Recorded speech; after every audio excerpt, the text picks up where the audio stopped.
Hey, what's up, guys? So I'm going to be doing a movie review today, and that is Batman, that came out in 1989. It was directed by Tim Burton, stars Michael Keaton as Batman, Kim Basinger as Vicky Vale, and Jack Nicholson as the Joker. I saw this film in the summer of 1989 in the theater. It was quite an experience. This was my introduction to Batman, was seeing this film. I didn't know much about him as a kid. I had an action figure. It was one of those Kenner superpowers action figures.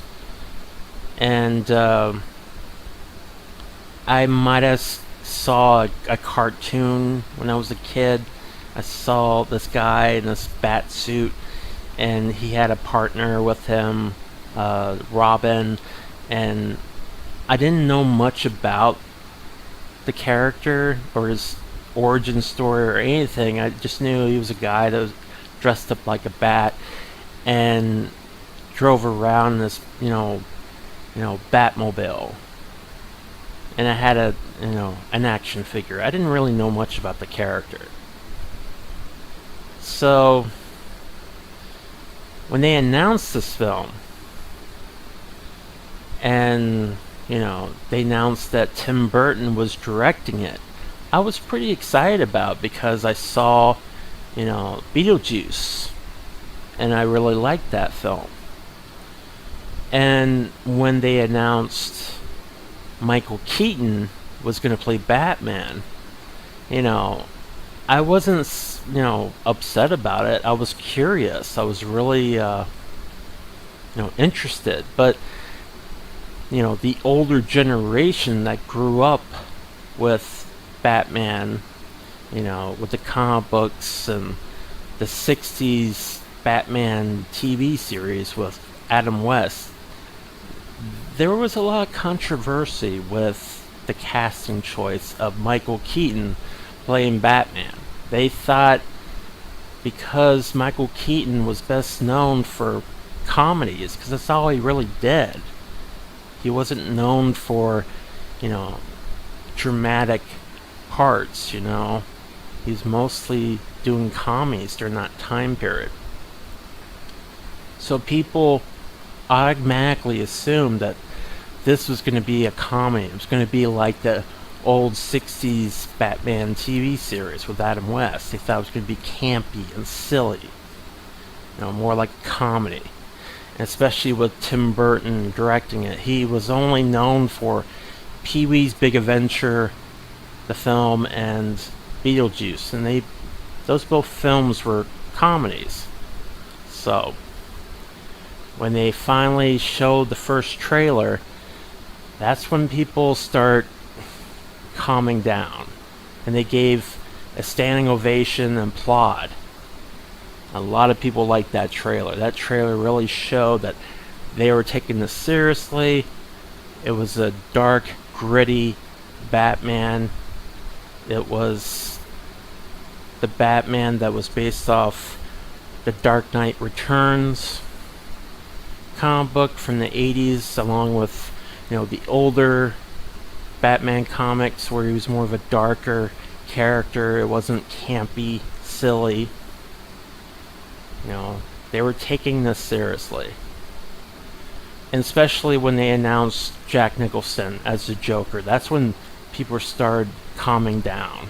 Once that trailer hit, they saw that they were taking this seriously. And I remember seeing the trailer. I remember all the promotional stuff they did for this film. It was exciting. There's a lot of anticipation, for this film. All the buzz, everything about it. It was just one of those films. I mean, they had the Prince music video, the Bat Dance.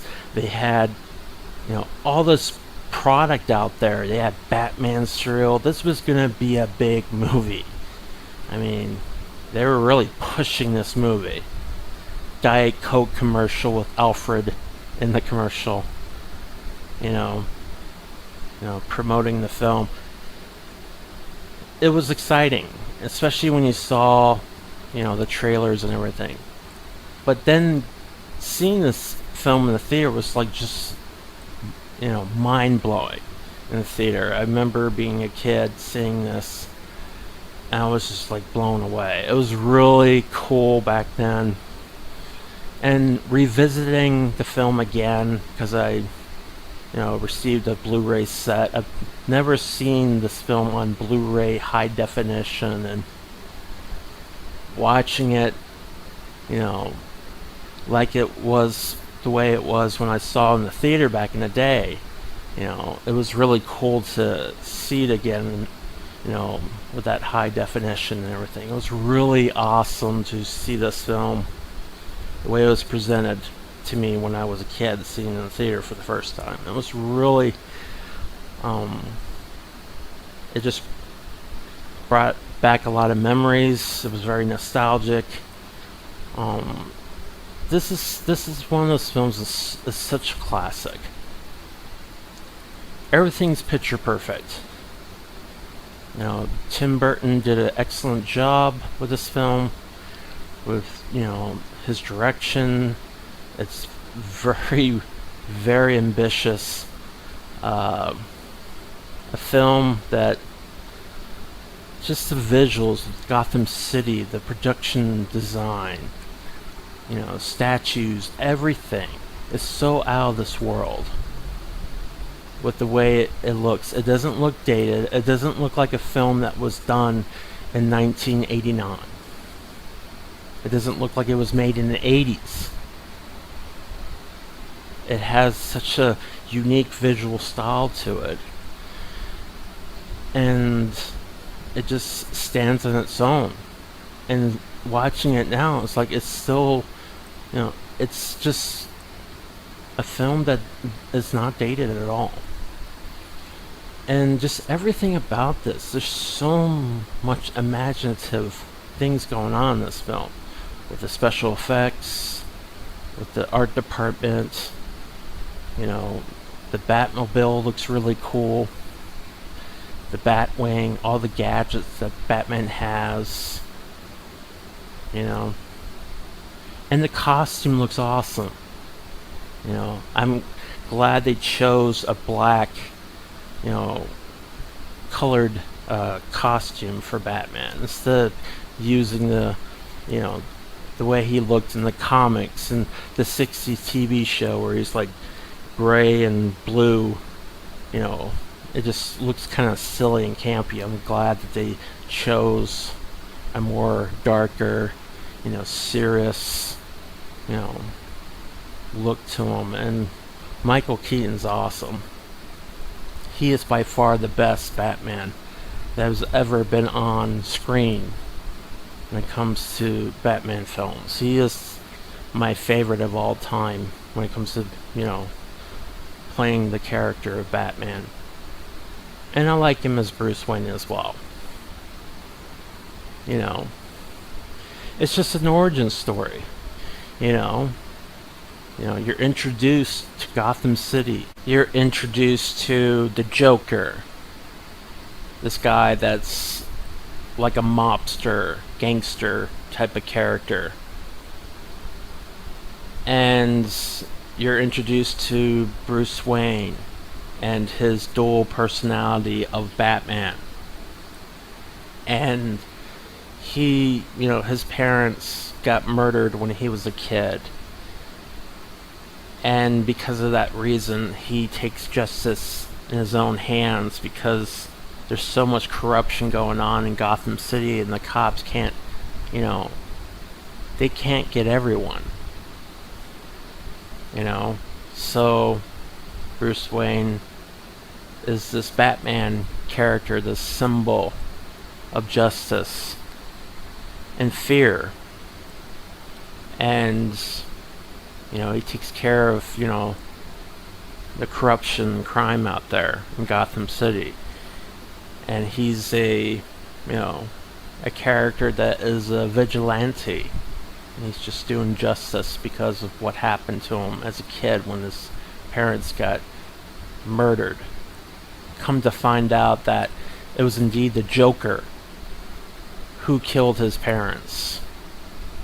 And Bruce Wayne finds out about that later on. It's revealed to him that the Joker was behind in killing his parents when he was a kid.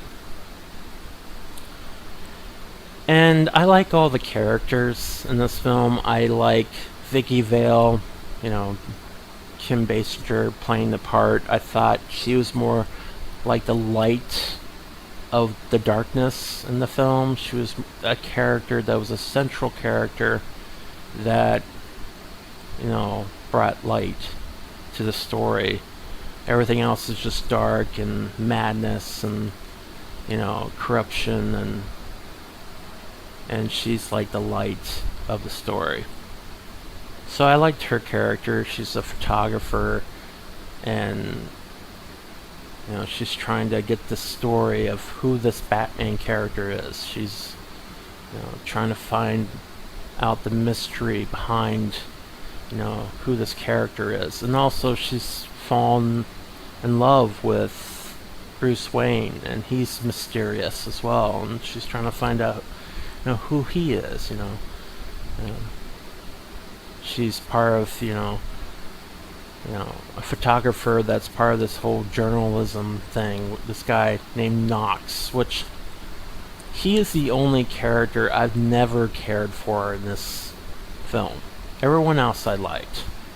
All the characters, all the actors involved. It's just this particular actor.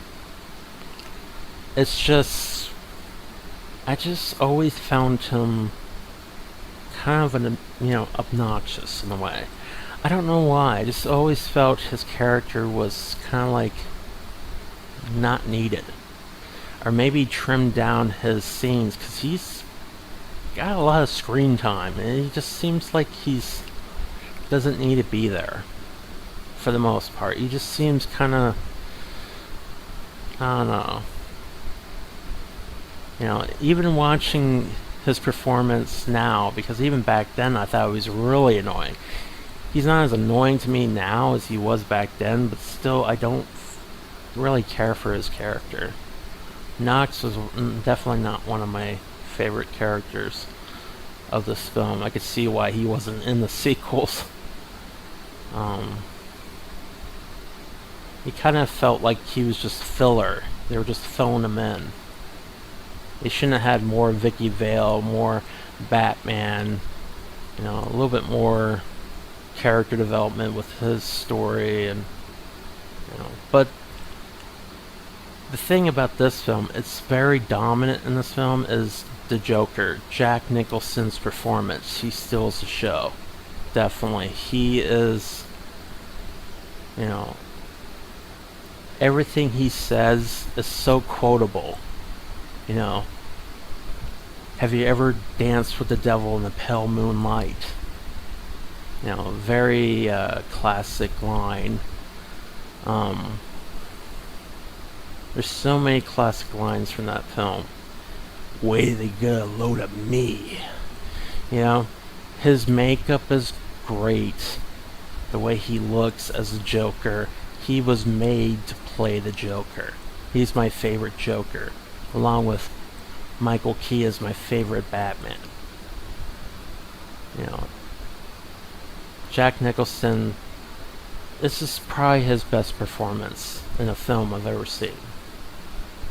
It's him playing the Joker. He really went all out playing this performance. You could tell he was having a lot of fun.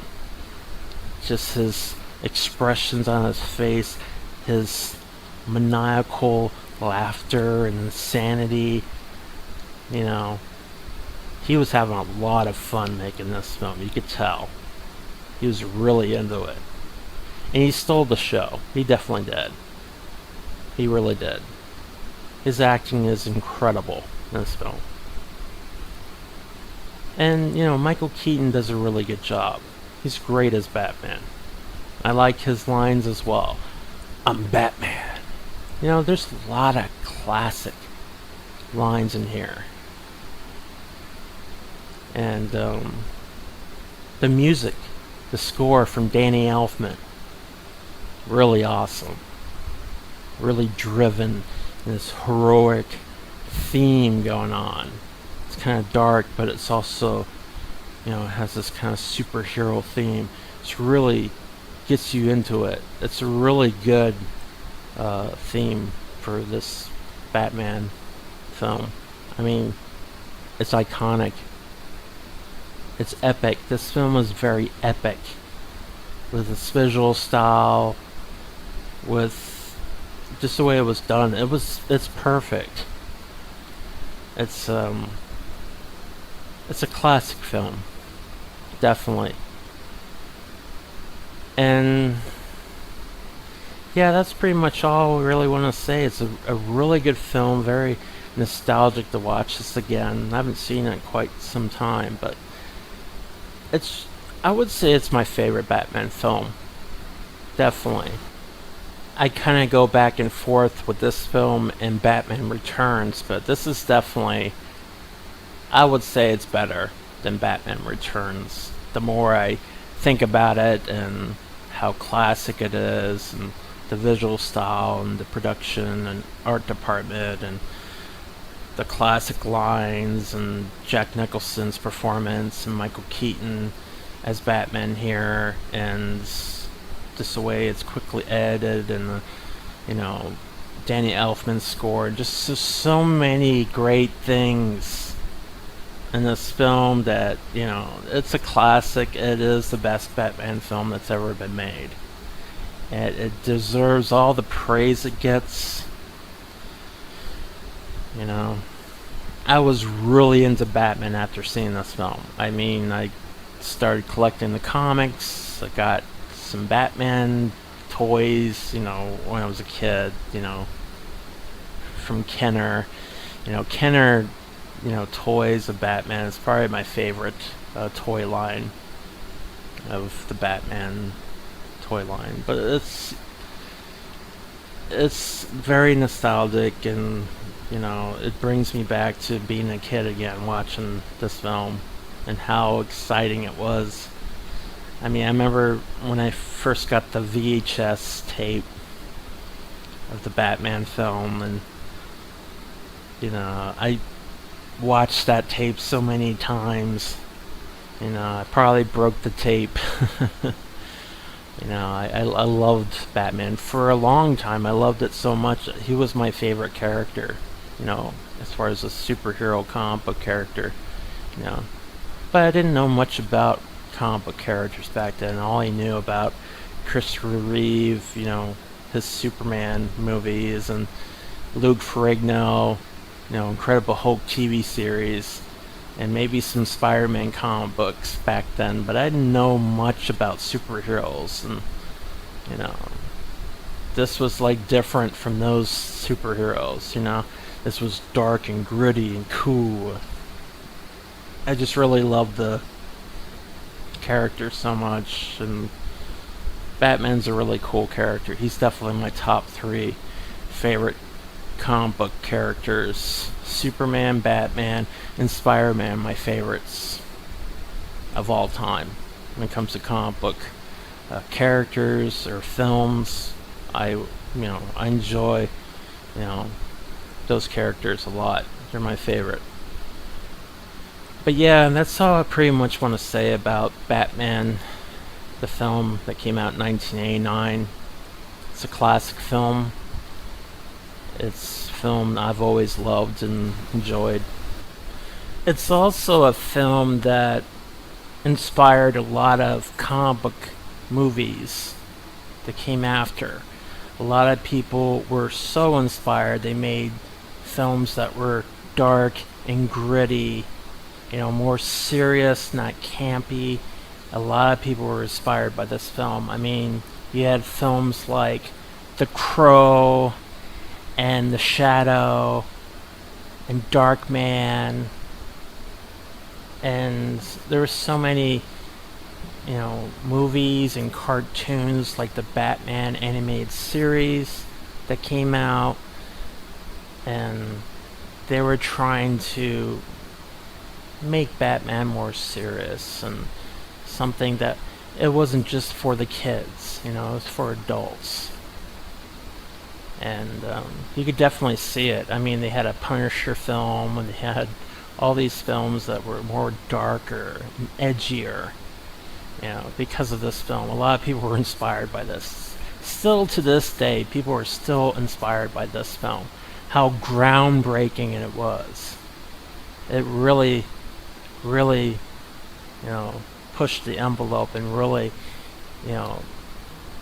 they innovated. They definitely, they took comic book films and they made them serious, and it wasn't just for kids, and people were so inspired by that. And still to this day, they still make films like that.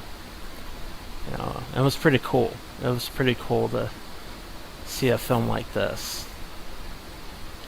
They had Blade, the list goes on. They've had so many serious, edgy, dark type of comic book characters.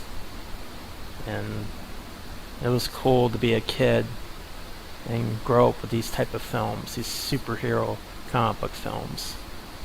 But yeah, leave a comment below and let me know, your thoughts of, Batman, the 1989 film, your experience growing up with the film, how, how you felt when you saw the film, your experience in seeing it for the first time, and share me your thoughts.